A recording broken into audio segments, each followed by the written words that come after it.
Cina menegaskan kembali posisinya untuk menolak segala tekanan terkait hubungan khususnya dengan Rusia. Pernyataan itu disampaikan oleh juru bicara Kementerian Luar Negeri Cina, Zhao Lijian. 做出不支持台独的承诺，一方面向台独分裂势力发出严重错误信号。 Cina dikenal sebagai salah satu sekutu dekat Rusia. Terkait perang di Ukraina, Beijing berjanji untuk membantu meredakan krisis dan membangun perdamaian tanpa mengecam atau mengutuk aksi militer Rusia. Sebagai informasi, Menteri Keuangan Amerika Serikat Janet Yellen baru-baru ini meminta Cina untuk menekan Rusia menghentikan perang di Ukraina. Yellen mengatakan Beijing akan kehilangan posisi globalnya jika tak membantu akhiri perang. Sebagai sekutu yang memiliki hubungan khusus, Cina sejak awal menolak mengecam Rusia yang menyerang Ukraina. Cina juga tidak mau menjatuhkan sanksi kepada Rusia seperti yang dilakukan negara-negara barat. Beijing bahkan tidak menggunakan kata perang dan menggunakan operasi militer khusus seperti yang digunakan Rusia dalam aksi menyerang Ukraina.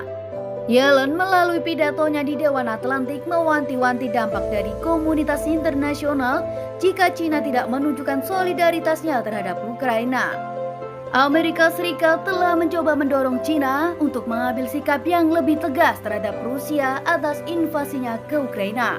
Washington juga telah memberikan ancaman akan ada konsekuensi jika Beijing membantu Moskow dalam menyerang Ukraina seperti dalam bantuan militer.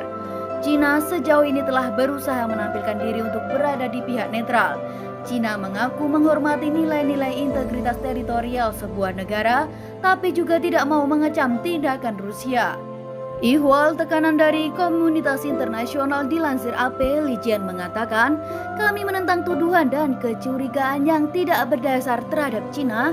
Kami juga tidak akan menerima tekanan atau paksaan apapun. Waktu akan menunjukkan bahwa klaim Cina berada di posisi sejarah yang benar. Lijian juga mengklaim bahwa negaranya berupaya memainkan peran konstruktif dalam masalah Ukraina. Cina melakukan upaya yang cukup besar untuk meredakan situasi, meredakan krisis, dan membangun kembali perdamaian, tambahnya. Menurut Beijing, sanksi kepada Rusia adalah tindakan sepihak dan ilegal yang tidak menciptakan upaya ruang perdamaian berlangsung. Karena itu, Cina menolak menjatuhkan sanksi kepada Rusia. Dilansir ABC News, Lijian menegaskan kembali sikap Cina, kedaulatan dan integritas teritorial semua negara harus dihormati dan dijaga, dan kedaulatan serta keamanan Ukraina harus dipertahankan.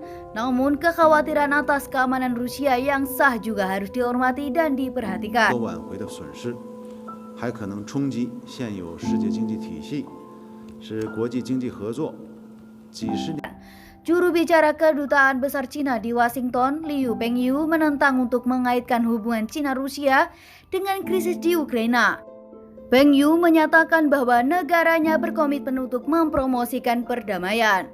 Pada awal April, Perdana Menteri Cina Li Keqiang dalam pertemuannya dengan Uni Eropa juga sudah menyatakan akan mendorong perdamaian Rusia-Ukraina dengan caranya sendiri.